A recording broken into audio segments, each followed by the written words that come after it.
In this problem, we're going to solve a quadratic equation in the complex number system. We want to solve the equation 4x squared minus 4x plus 5 equal to 0 in the complex number system. We notice that this is a quadratic equation in standard form.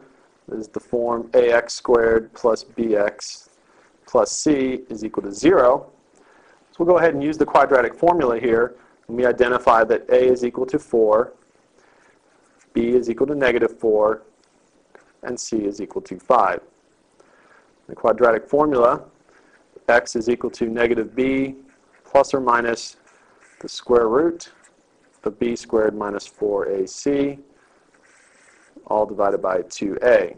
So we'll plug in our values for a, b, and c.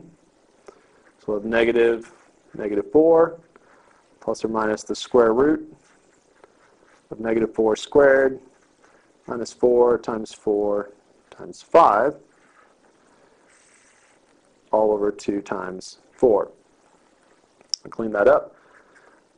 We'll get a positive 4 plus or minus the square root of 16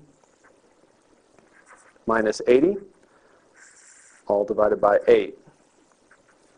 We'll have 4 plus or minus the square root of negative 64 divided by 8.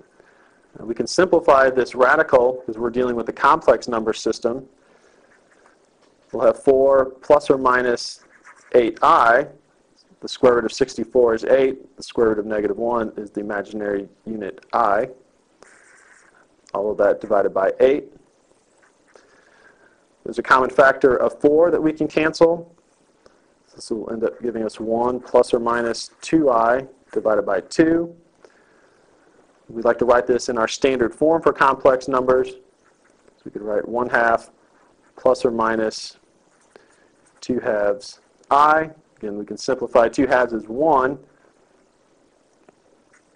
So we'll end up with 1/2 plus or minus I.